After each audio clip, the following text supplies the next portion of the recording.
Assalamualaikum. Welcome to Members Fortnight. Today we have with us Ayesha Qureshi, founder of Q9 Media. Welcome, Ayesha. Thank you. Assalamualaikum. All right, so let's start with your journey. How did you get to where you are today? All right, it's a good question. So in my family, there was the option to be a doctor, lawyer, engineer, and I did not fit any of those buckets. I was always a writer and a creative. So I went to college and graduated with a degree in English. And like my dad told me, I graduated and wouldn't find a job. So started looking and honestly just fell into marketing. I got really, really lucky and started working pretty much right out of college for a New York Times bestselling author who took a chance on me. And I'm eternally grateful for that because it really plunged me into this whole marketing world that I knew nothing about. But I learned so much. And so as I kind of progressed at that position and then moved, up through other companies, I just honestly have been blessed with so many opportunities to lead and to learn new things. And so I eventually got to the point where I had kind of hit a pretty high point in my career. I was an executive for an agency and was doing really well. And I just thought, I've freelanced on the side as I've built my career. And I think I want to actually have my own agency and choose the clients I work with and, run the business according to my values. And so that's why I decided, a couple of years ago to go all in and just leave the other agency and start my own agency. All right. So how has the journey been so far? It's great. There's a lot of learning.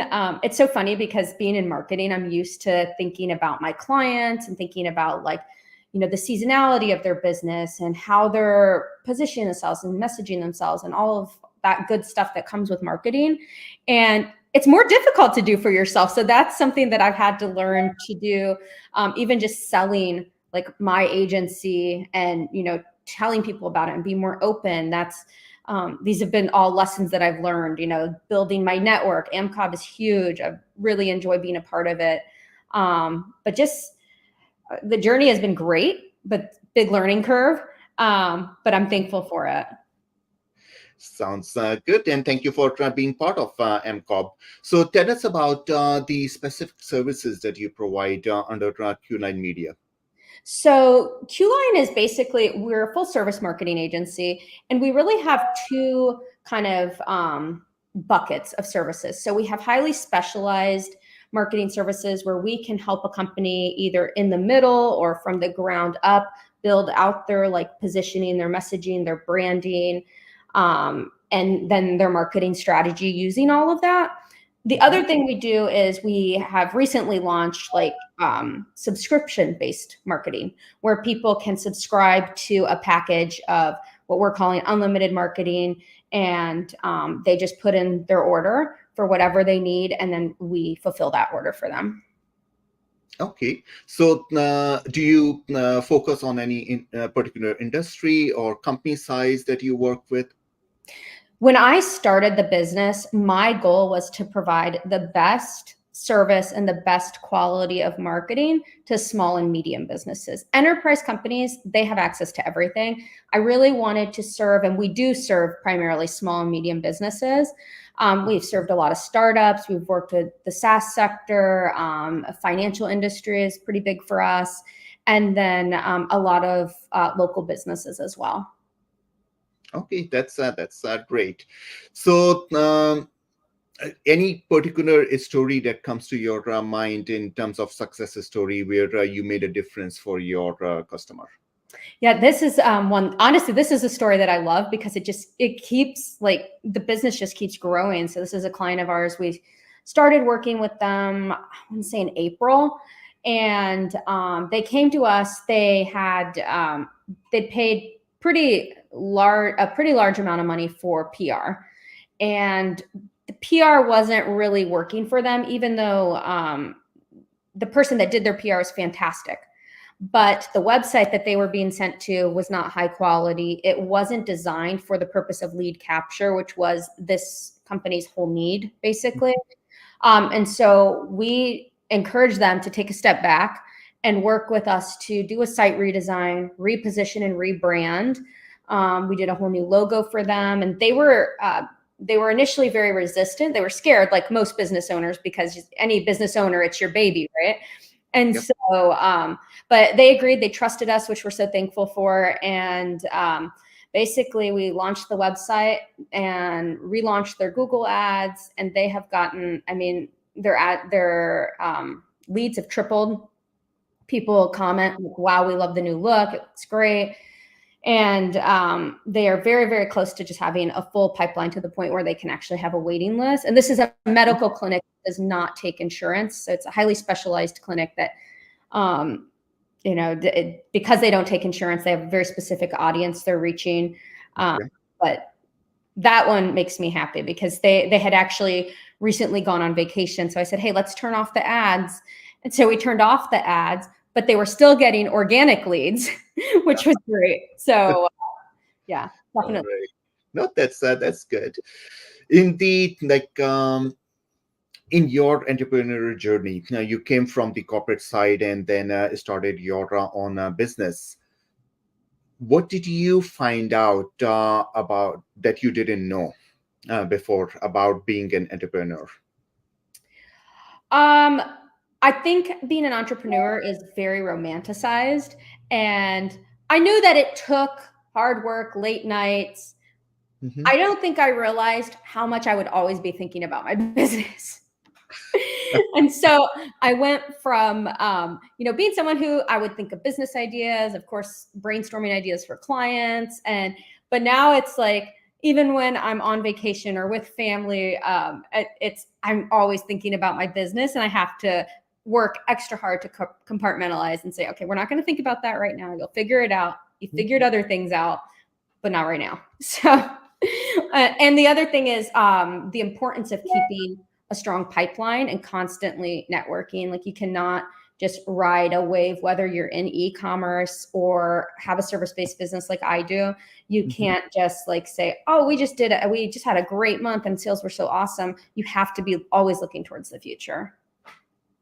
Yeah.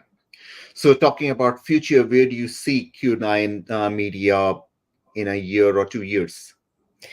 You know, we are growing, and I'm so thankful for that. I would love to just continue to keep growing. We have made some hires. We've landed a really awesome client recently. So I would like to probably become a little bit more focused on bringing in some whale clients. And then just maintaining that level of service that we give to our clients, because that's huge. That's a big differentiator for us, is the fact that we really, really care about the clients, and we're particular about who we work with because we want to have a relationship with our clients. So, and then continuing to really be influential in the space of small, medium businesses, especially in the Detroit area, Mhm. because we do have a pretty strong community of entrepreneurs, and we're becoming a big tech hub. And so being there to support the community in various ways is another thing that I want to keep doing. So, do you service most of your clients are in Detroit area, or do you service nationwide? We service nationwide, actually, and it's about a 50-50 split. Um, the reason I love getting clients who are local or within, you know, a couple hours drive is because then I can actually drive to them. My partner can drive to them, and we can meet up and say, hey, here we are. So, you know, yesterday I had a client call me, and she was in a bit of a tizzy. She was like, I don't know how to get this done. And so I said, I have a meeting out by you. Let me finish that, and then I'll swing over and I'll help you. And so that's what I did. I finished my one meeting, swung over to her office, and helped her figure out what was going on. So that, I love being able to do that. But our clients who are not, you know, local, we still have a great relationship with, and very open communication. Okay. So, outside of work, what are your interests or hobbies? I try to be a gardener. So yeah, gardening, anything outside, spending time with, you know, the family, and then working out is huge. I think that's so, so important for every entrepreneur, getting out, take a walk, go to the gym, hire a personal trainer if you can, whatever it is to keep your mind sharp and, of course, your body healthy. But focusing on mental health is really, really important. And so working out's a big part of that for me. Okay, all right, that's good. And what advice would you give to fellow entrepreneurs?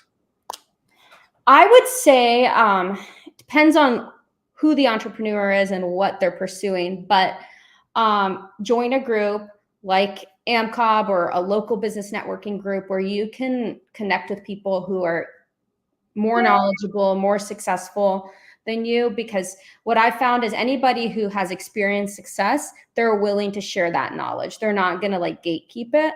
And so getting connected with these kinds of people who want to help other entrepreneurs is super, super important. Don't be afraid to like test your ideas, throw your ideas out there. I've had some really, really crappy ideas and some really good ideas, and that's just part of business. But don't be scared of what will people think, or, you know, how is this going to work? Just focus on if it's an idea that's viable, that you think you can make money with, then figure out how you can make it happen. Okay. And through the years that you were in on the corporate side, went through into the executive role and now running your own company, what would you tell your 10-year younger version of yourself?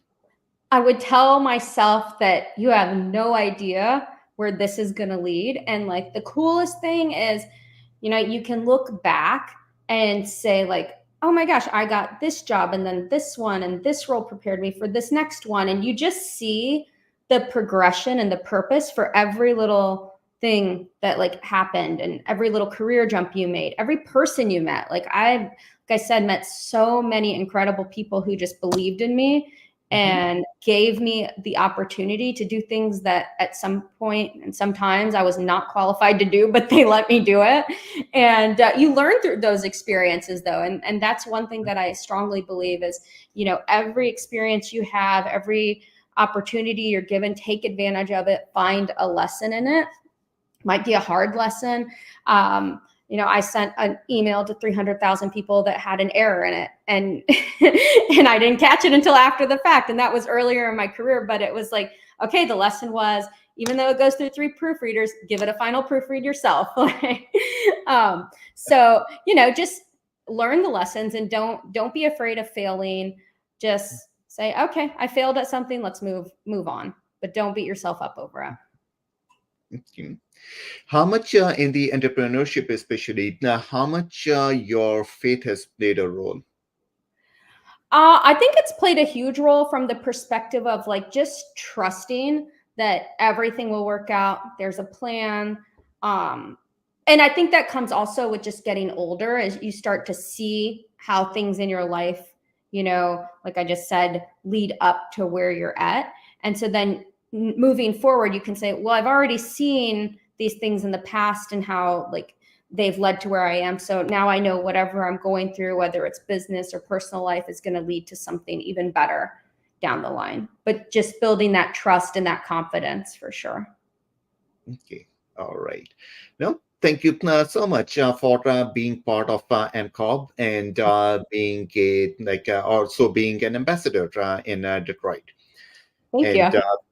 So really appreciate all of the work that you are doing, and wish you all the best in your journey. Thank you. All right. Thank you. Assalamualaikum. Welcome, Sam.